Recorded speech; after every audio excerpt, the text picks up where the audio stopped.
Recording in progress.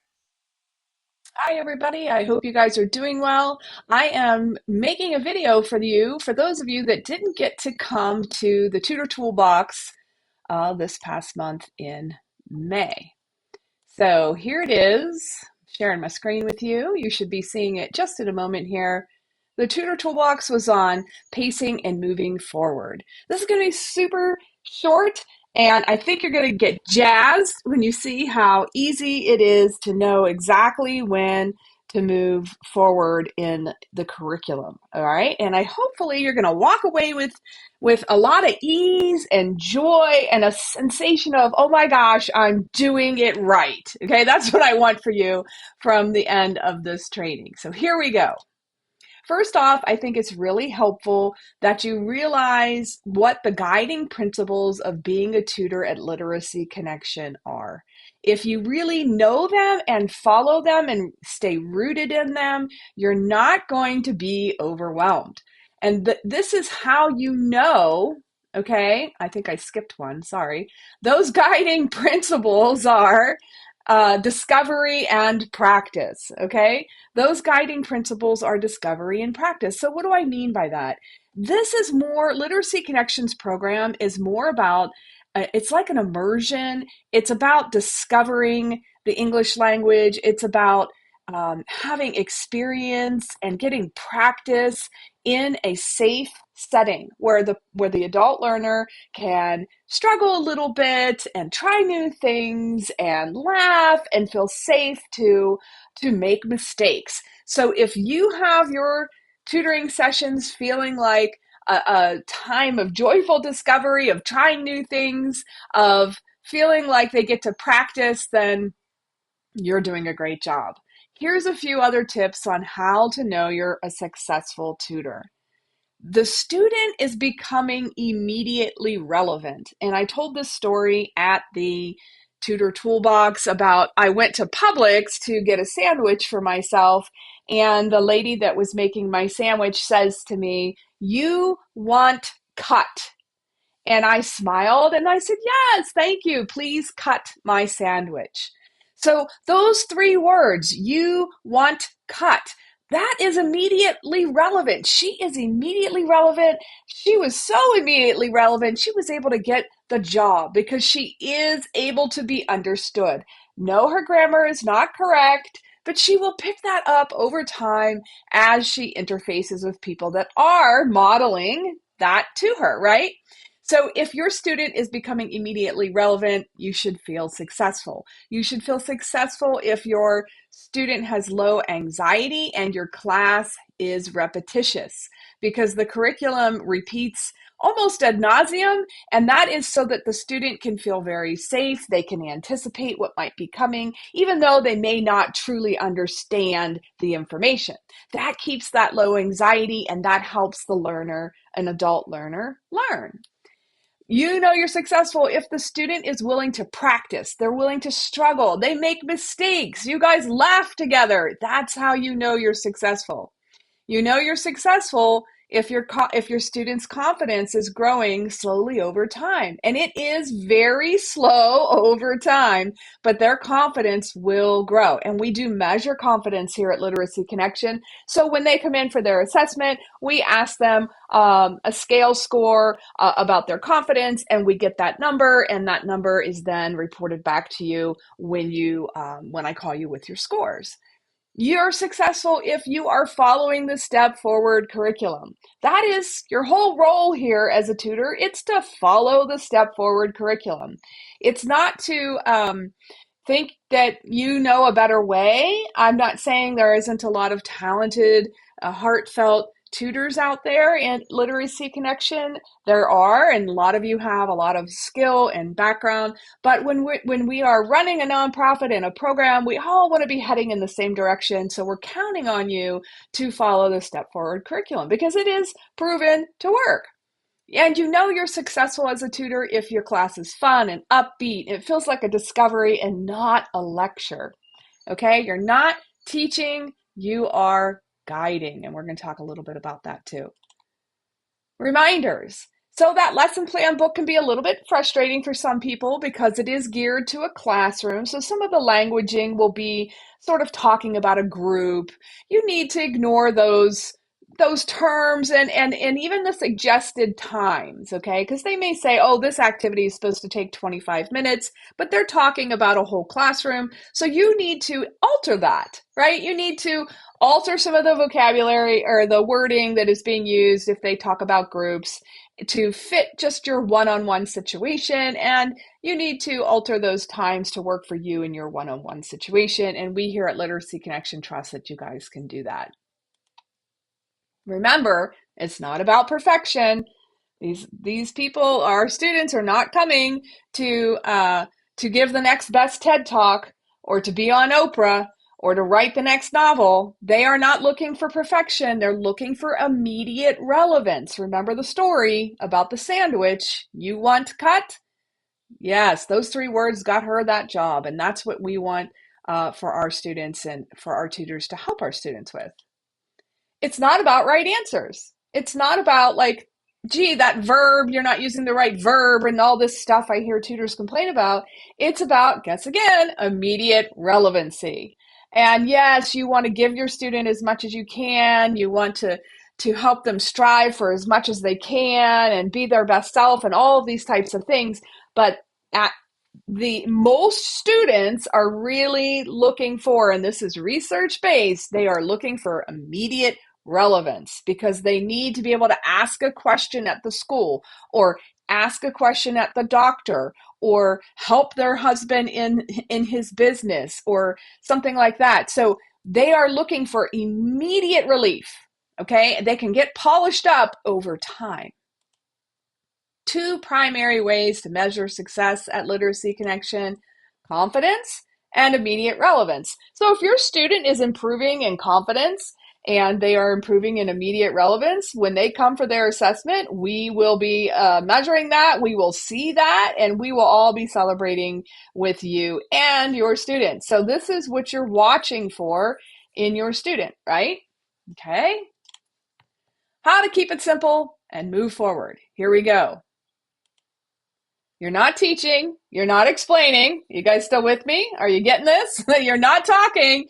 You're actually talking very little, and the student gets to talk a lot. So I've had tutors say, oh, I'm not really using the step forward curriculum. I'm just focusing on conversation. Well, if you do the step forward curriculum correctly, you will be focusing on conversation because the curriculum is designed to get the student to speak. So please, again, follow the step forward curriculum. And here's how you do it, because your role is to guide them through that curriculum. But what do I mean by that? What do I mean by guiding? So let's look at the introductory level book. That's the red book. It's Unit 5, Lesson 1. That's where we're at. Okay, so on the left-hand side of the screen, where my cursor's moving, you have a page out of the lesson plan book. On the right-hand side of the screen, you have a page out of the student class book. All right, and they go together. So number 1, right, it says learn words for money. We know we are in lesson 1, vocabulary. Here's number 1, learn words for money. Okay, 1A. Now, as the tutor to prep, you would have read 1A, 1B, and 1C and had a bit of an idea of what it's asking you to do. You would have looked in the student class book and said, oh, okay, this is what 1A, 1B, and 1C look like. All right, cool. You'd go back to 1A, and when class starts, you would do exactly what it says. Direct students to look at the pictures, ask them to count the money. Here's the pictures. They're going to look at the pictures and you're going to see if they can count the money. Now, they may not recognize this is a 20, a 10, a 5, and a 1. They may not be able to add 20, 35, 36. It's okay. Just see what they can do. They may know this is a $1 bill. That's fantastic. They may or may not know this is 41 cents. It does say it right here. So they may get that context clue. And hopefully we can get them to identify this is 25 cents. This is 10 cents. This is 5 cents. This is 1 cent. The problem that I see with tutors and why I feel that they don't really know when to move forward is that they aren't following the lesson plan book. They just look at this right here when they get to class and they over teach. So this right here, this little pictures where all they're supposed to be doing is looking and counting money. They start talking about dollar bills and this is a penny, but it's also a 1 cent, and you could write it this way and that way, and they go through all of this at one time, and it's too much, and they can't discern where the student is being successful, so they don't really know when to step forward.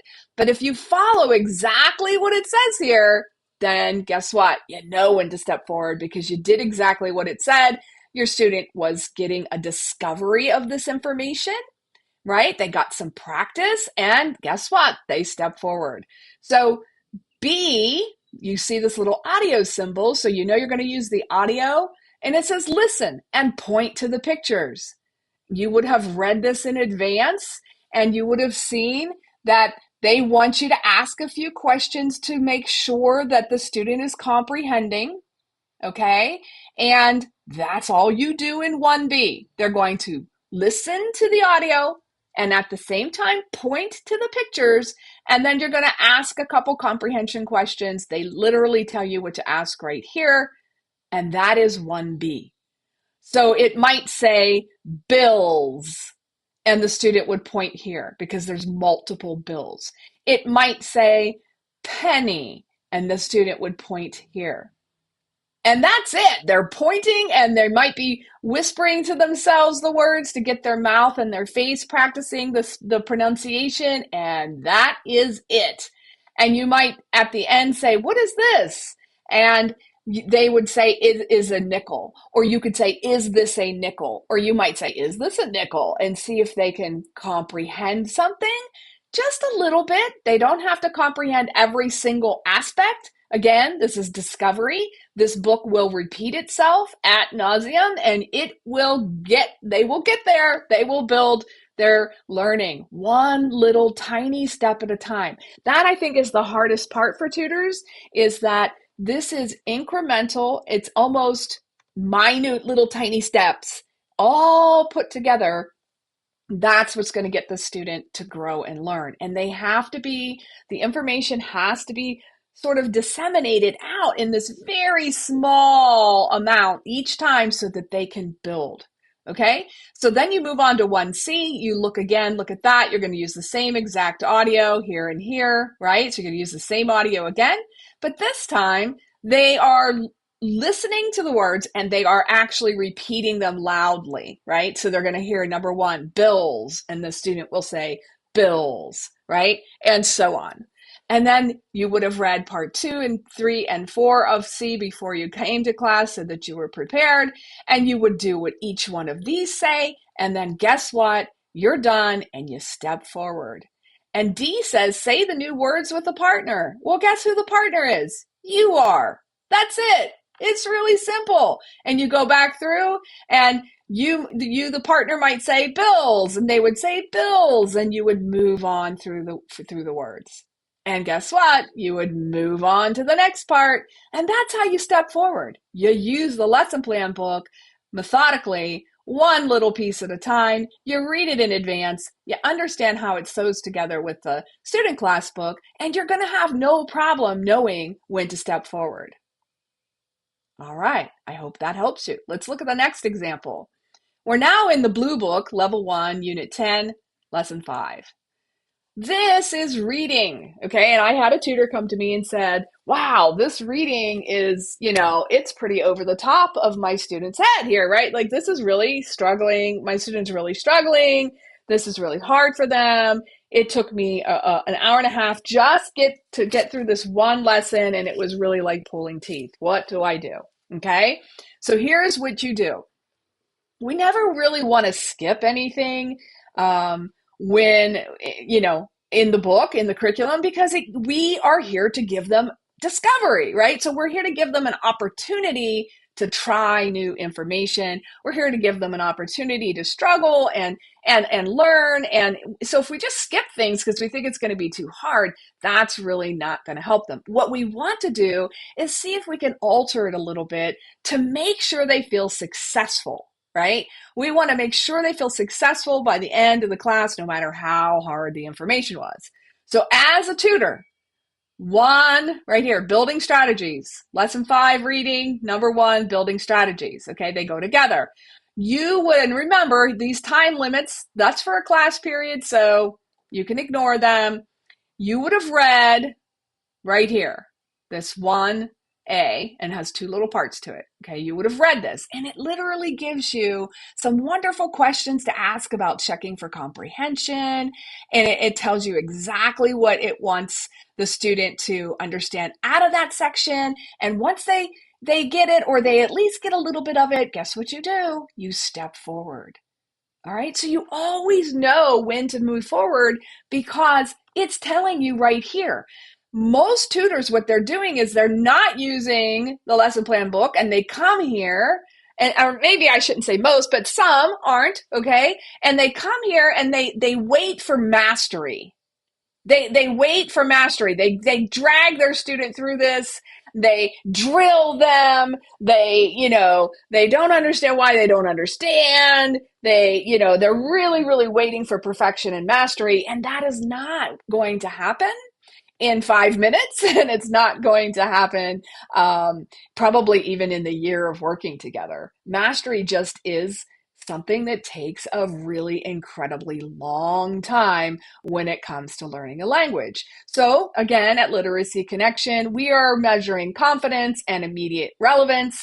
So you would have looked through these and perhaps, right? We're just going to look and see what they wanted us to do. Read the words and the definitions, check for comprehension, ask students to read the question in the directions, elicit from students that a manager supervises other employees. So you want them to have this general understanding if possible. Now, your student may not get every single piece of this over here, right? They may not. So you may know that in advance, and you may say to yourself, there's just no way my student's going to get every one of these words. It's going to take forever. I'm going to do 2. I'm going to do the 2 most common ones, employee and boss. Maybe see how that goes. And if that goes well, maybe challenge them with the next most common, which might become coworker. All right, or employer. You can pick something and see if you could get one more out of them. You would still have them read and practice and get them that discovery. But as far as understanding or comprehension, you would choose a few that you feel are more aligned to your student. And you would ask the questions that are listed right here, and you would, guess what? Step forward. All right, let's look at 1C. It says read the article. Now, if all you do is read this article and you never looked over here, then you're really doing a disservice to your student, because again, this could be way over your student's head. Many of our students are coming to us having not completed school. They didn't complete elementary school. They didn't go to high school. Maybe they never went to college. Maybe they didn't finish high school. Like, there's a whole variety. And so their skill level is going to be different. Their all the different strategies that we learn to study, they may not have. So it's going to be very, very challenging for them to read this. And you don't want to skip it. You want to, as the tutor, look through the lesson plan book. Here's C1 and C2 and C3. So you would have read these. And you would have went, okay, all right, let's see. I think my student could do maybe a little bit of that. And so you want to approach this as a discovery, as something that's exciting. Let's see what this is about. Let's see what we can get. Let's see what we can learn. Maybe all they're going to learn is this title. Maybe they're going to read this title and that's going to be enough. Maybe then you can move to these 3 titles in purple, and you could practice the word employees because it's in every one of them. And you might, have done that up here, and that reinforces it, and that might be good. Maybe they read the first sentence right here and they practice the word boss, if you see it right there. And that might be enough. And you might be exhausted and they're exhausted. And you're like, oh my gosh, let's high five. Let's stand up out of our chair and do a little dance and then move on. But this is an example of how to alter that to help your student feel successful, because remember, we're measuring confidence and immediate relevance, and then we move forward. Let's look at the next page, because this is what is still in the reading section, right? This is the graph. Now, graphs can be hard for the everyday average person who speaks English fluently. So we want to really approach this with a realistic expectation based on the level of our student.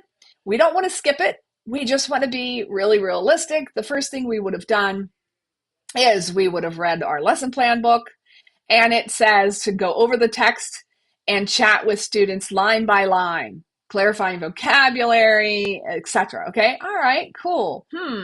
Well, reading this may take a really long time for a student who's struggling.